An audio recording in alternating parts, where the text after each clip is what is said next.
Be not weary in doing good. For the proper time, you will reap a harvest if you do not give up.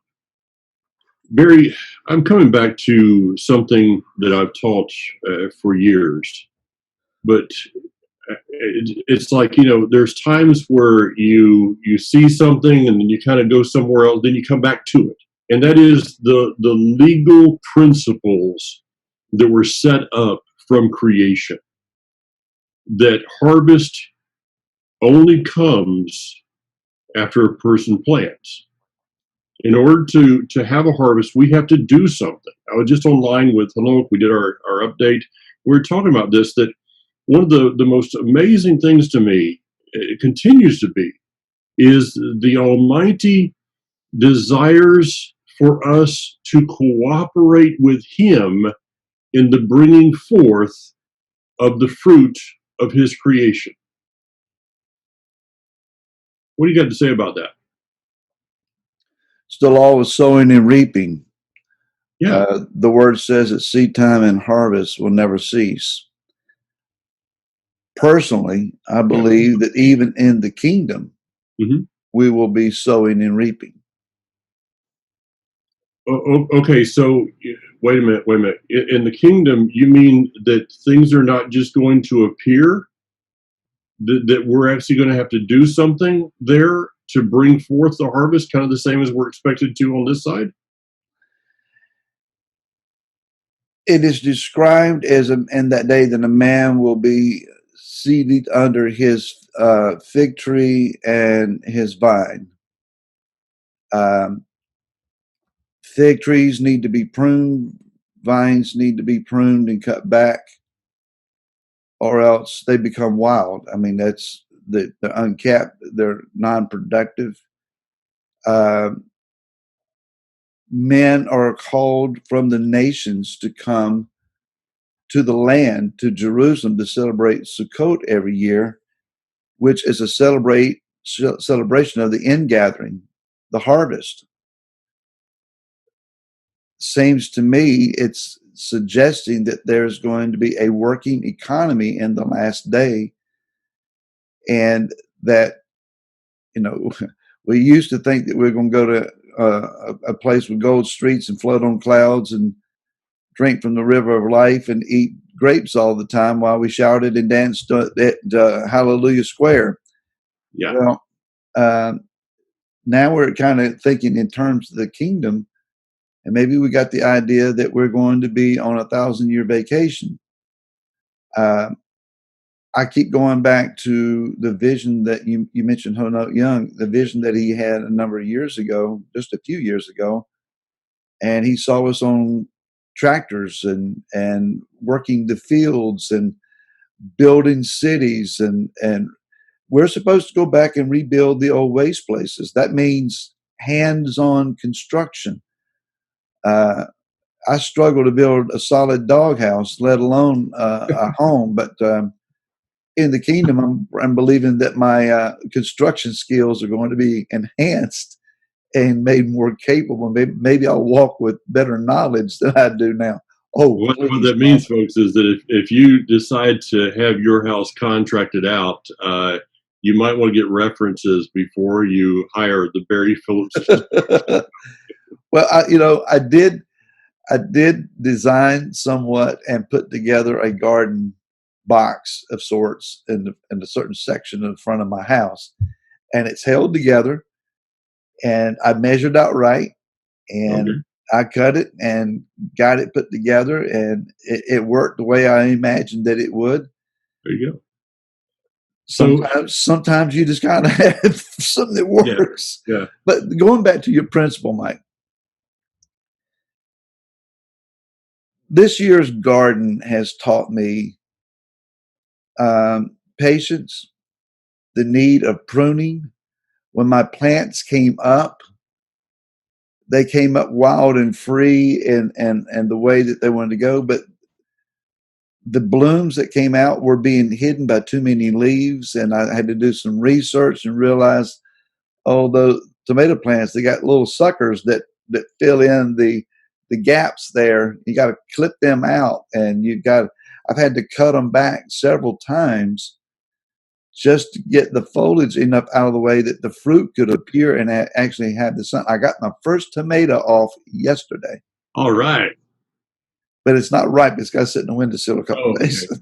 But nonetheless, I've learned, and I've learned the disappointment of going out there and seeing that it's been too much rain and the bottom of my peppers had rotted. Yeah. And it's frustrating. It's like, that was my fruit.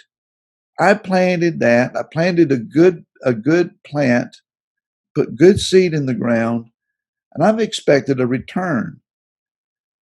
Kind of gives you the understanding of where Yah was writing and said, I planted Israel as a good vine. Yeah. I cleared the stones. I chose a good piece of ground. I did all that was necessary to see that it would grow, and it brought forth wild grapes. So whatever disappointment of effort in any arena that we have put out, it's a taste of what the Father receives when he invests in us and we get a lousy return for him. I've said to many people, I've said this to you. You want to learn about Scripture, go plant a garden, plant a tomato plant. Yeah. And most people look at me like, well, what in the world is that going to, how is that going to teach me anything? And the truth is that it teaches us much. Yeah. Here you've started this garden. We've finally got ours. We've been in this house now for 4 years. We use the back to Eden approach, which is shavings and things like that. We got the clippings from trees, and it actually takes about 3 or 4 years for that soil to if you would ferment, for it to develop the nutrients that is needed for that. We were expecting this was going to be the year of harvest, but it's, again, the rain, all the different things. We had a cool, but what I'm seeing in that soil is that probably next year will be the year that we really start to see the fruit come forth. So you've got this garden, you just took new soil, put it in there, and voila, it's about to, it should be growing.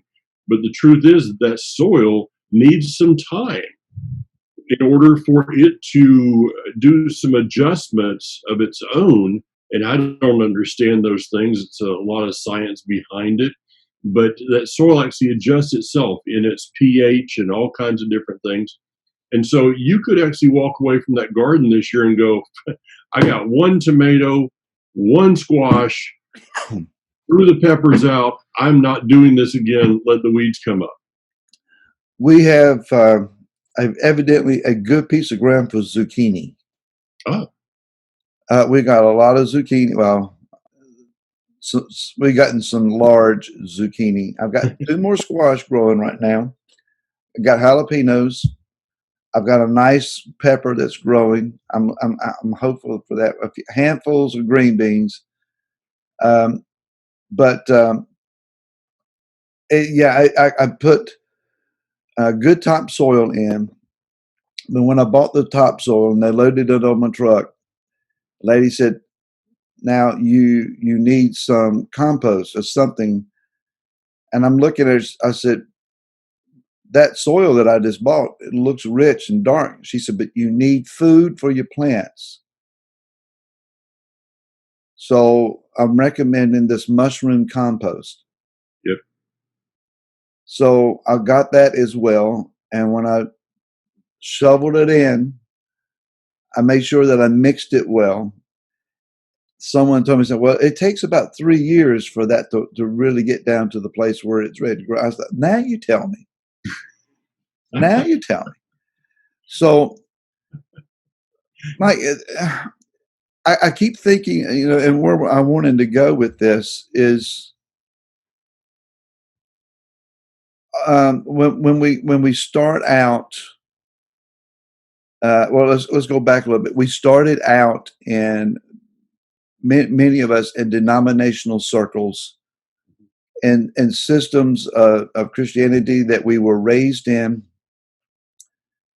And as much as we were willing to receive, the Father revealed himself to us. Now, we learned a version of him and a perspective of him and of Messiah and of things to come in our Sunday school classes and our vacation Bible schools as kids with our flannel graph people dancing around. And we we got more serious about it as we grew into adulthood, and some of us even stood in the pulpit and declared things that we had learned. When we wanted to ask the question, is there more? The Father led us on a journey to where he could reveal the more to us. I was struck this morning that Yah does not control our lives. Even when we say, Father, I yield my life to you, just do with it whatever you will, take it and just make it happen. And we stand still in neutral, expecting him to push and shove and guide. He doesn't do that. He pulls, he guides, he urges, he provokes, he asks if we're willing to go and to be and to do it at things. And as we follow the path, the leading, the guiding that he gives, we are brought to a place where then he shows up bigger, revealed in a different way. We learn of him. And this is an ongoing process. Sometimes, though, in regards to the verse that you started out with, we get tired. Yeah. Because the process includes prodding us into places that are not happy places, not a good place to be. But he's not only revealed in the joyful moments and in the revelational moments. There are times that we've got to find him in darkness and in need and in hurt, because that's where other people are living. And we need to understand he's there too. Yeah. And we need to be that revelation of him in those places. Otherwise, those that are in darkness will never see him. You know, it's something that I've been thinking about a lot. I've taught a little bit about this. Is that I think the weary. Okay, I got that. That's verses that are over in Daniel, that the enemy will seek to exhaust the Zedekim, the righteous ones. We see this quoted over in Revelation. Weariness is something that I think that probably all of us are at some level dealing with today. Just the very things of life. It's like I remember flying. I their first part of 2000, I was flying 90 to 110 airplanes a year. And it was fine. Okay, I'm enjoying myself traveling around all over these different places. And then 9/11 happened. And then we got the wand, and then we got the machine you got to walk through. Then you got to take your shoes off. Then you got to take the coat off. Then you can't have more than 3 ounces of whatever. And it's just one thing after another, after another, after another. And now, I've heard of people that are flying, and it's like, no, I just am worn out over the thought of that. Going to Lowe's yesterday, I had to run into Lowe's and get some things, and it's like, okay, I've got to get where's my mask? So I had to put my mask on. Can I get by with it? And it's just like life is just kind of weary you. And it's so easy today to what I've called just disconnect, where and maybe that's the other side the enemy desires. Now I think there's a part of the world that we need to disconnect from. There are a number of things that we were kind of taking as normal in life that it hasn't been bad for us to disconnect from. But we got to remember, we got to figure out what should we be disconnecting from, and what should we be entering into a greater connection with in this day. And maybe we go back to 2020. Okay, 2020 vision. We're all going to have 2020 vision. Maybe 2020, the year 2020, has been about vision. It has. It's been about putting off our vision to receive His vision.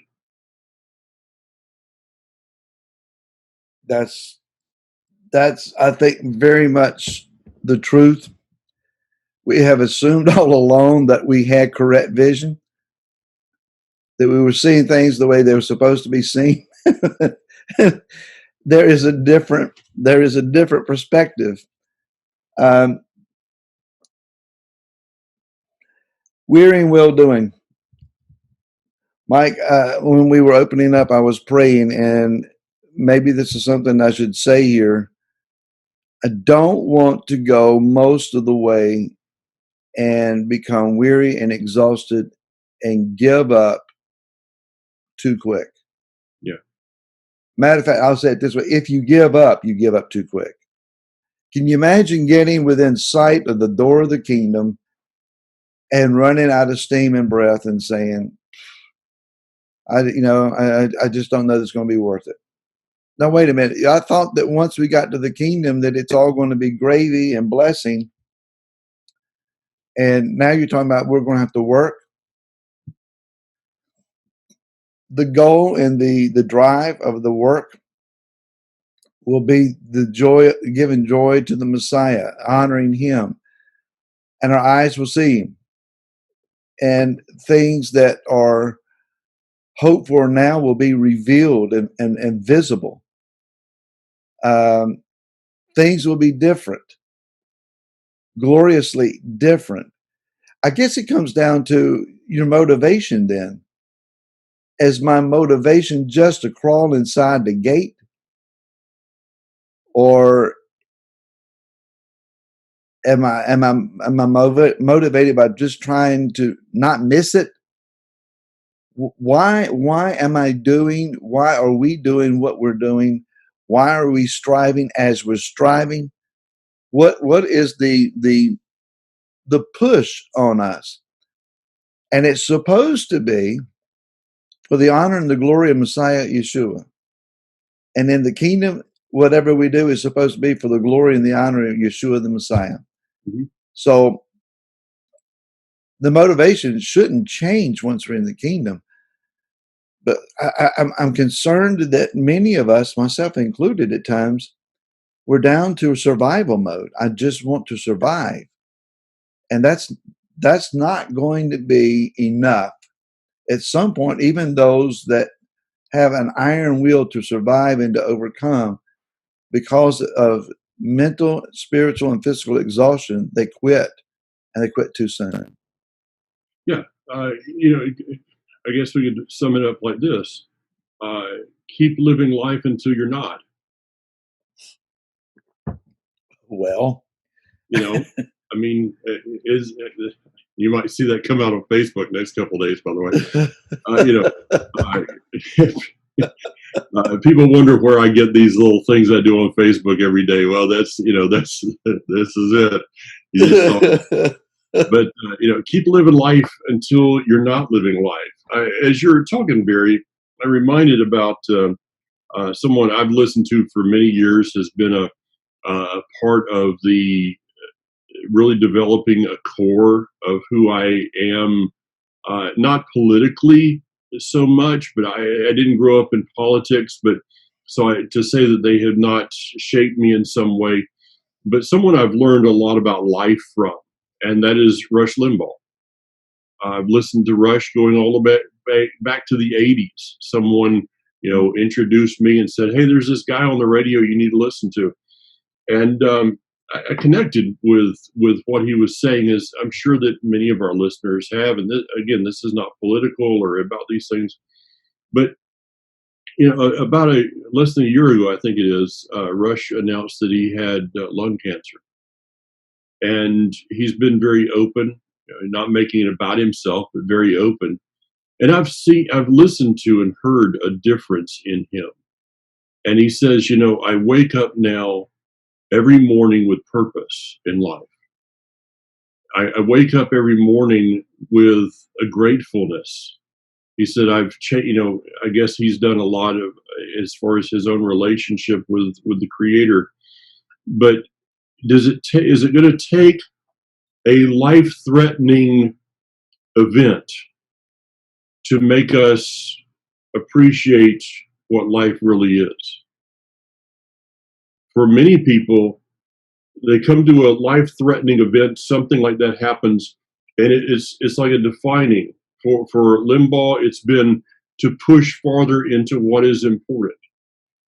For others, I won't mention who, but for others, it was like, okay, life's over, I quit, go lay down and wait to die. Which direction are we going to go? I think that what the seeds that we're planting in our life today, though, don't expect to plant seeds of of disconnect, seeds of I'm satisfied with life, seeds of oh well, I'll just wait for the kingdom to come, and then all of a sudden something happened, and you think that another kind of fruit's going to come forth. The seeds that we plant today is what we're going to get. You probably didn't get any squash off those tomato plants, did you? Not a single one. Not a single one. Wow, isn't that amazing? Why? Because what you sow is what you will reap. I've heard years ago, we had this thing of, as a young person, go plant my wild oats. Yeah, fine. Go plant your wild oats and then pray for a divine crop failure later on. Sometimes, yeah, you get a divine crop failure in ways, but not in everything. So we need to be planting seeds today of connection. Connection, and that's why I like a garden so much. But like right now, my garden, okay, the collards have quit, and the okra has gotten up to about 4 feet tall, and we're getting some. But I've got to start planting for the next crop. If I just let it go and don't do anything with it from this point on, next year I'm going to have a basic jungle out there. A Yeah. garden takes continual activity to make that thing continue to produce. Life takes continual activity in order for it to produce. And it has different seasons, and you've got to know what to do in the different seasons. Was I just talking about a garden, or was I just talking about life? Yes. Yes. There You know, are. treating your garden in the winter like you would in the summer, things are going to happen that are going to mess the whole process up. Go ahead. You were talking about things that make you change. You mentioned Rush and so forth in his situation. I had probably the biggest, fullest head of steam and motivation and energy and drive and momentum I'd ever known in my life a year and a half ago. Yeah.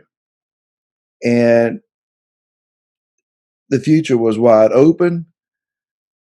I woke up grinning, excited about what was next, and got the phone call that my dad had died suddenly. When Daddy passed away, in my mind, I was thinking, I've got to put everything on hold for the respectable, necessary moment of time to deal with this. My family needs me. And in my mind, I'm thinking, I'm strong, I'm resilient, I'll get over this, I'll be okay. I had no idea that what the Father had just done is taking me to a pinnacle of achievement and ability to open a door to where it would seem like there was a plummet on the other side. I had no idea of the deflating, overwhelming grieving that was to take place. I was completely blindsided by that. Since that time, it's been a year and a half of, you remember your sowing the oats days where you would hit the accelerator and the back tires of your automobile are spinning. Well, you can push the accelerator even further to the floor and you'll just spin faster, but you're not really going anywhere. And that's what I was been trying to do is spin and to spin consistently, hoping for traction. Sometimes you just got to stop and then ease forward and take careful steps. And that's a frustrating process when you're accustomed to moving at a certain momentum and a certain speed. And the father says, no, slow down, son. Mhm. And I'm going to teach you a step at a time. But I've already learned how to do this. No, we're on a different level now. And that process has been frustrating. I don't like moving at this process or at this pace. But again, it's a part of seasons of time. You don't always flow and move at the same thing. Something that I shared a number of days ago in one of the 10-minute Torahs that I do. It just dropped in on me at the end of one. I hadn't planned on saying this, but I was reminded of the the field owner who planted good seed, and his servants came and said, Master, did we not plant good seed? Yes. Well, we have bad seed, we have weeds, we have this killer crop rising up in the midst of it, the darnel. And the master says, the enemy has come in and sowed bad seed at night. But do you want us to go and rip it all out? No, let it grow together until the harvest, and then it will be separated. In the middle of our sowing, in the middle of our good efforts, our adversary will plant things among our crop. I've got some weeds growing in my garden, and I try to keep them pulled out. I didn't plant them things. Yeah. Now, how did they get in there? But they're there. The enemy has planted weeds in my garden, in a manner of speaking. And I try my best to keep them out. There have been some efforts, though, where I was grabbing for a weed and grabbed something that was not a weed and pulled them out together. It's like, you know what, son, that won't bright. You need to be more careful. Yeah. Not everything that is coming up as a crop belongs to us. If Hasatan sowed it, it's not mine, it belongs to him. So just because it shows up in your life doesn't mean it belongs to you. There are some things, Father, this is not mine. I didn't sow this. And if I did sow it, show me where I did sow it so I don't sow this anymore. But my adversary has brought this, and I need you to get it out of my garden. But isn't it interesting that you said just let it grow? Because in the end, it'll be taken care of. There's some things that you try to pull out and you can't get them out. I got a weed, the same kind of weed. I didn't put it there, but it's one that has roots that go all over underneath the ground. And so if I just pull on the top of it, it just, I get the top, but the weed is still growing underneath. And so I've got to dig down into there, and I got to figure out how to get the root of that thing. We can go around and just kind of pop the top of it off, and it's going to come back. Discernment, walking those things out.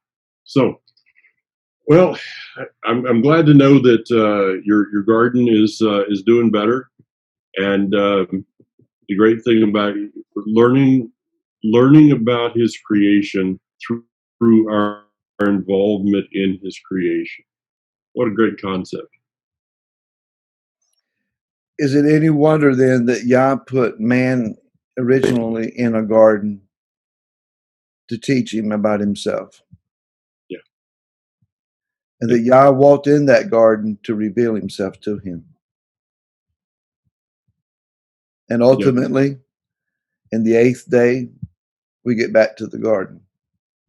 The last time normal was known is when man was in the garden. Not going to be. If you're looking for normal between now and the kingdom, it ain't happening. Not even with a homegrown tomato. There you go. We got to embrace it. All right. Enjoy that tomato today. A little bread, mayonnaise, salt and pepper, or at least wait until it turns red. Or you can do fried green tomatoes. Those are really healthy. You know what? I'm about ready to pluck me some green tomatoes and give that a shot. All right, Barry. We'll talk soon. Shalom, folks. See you again soon.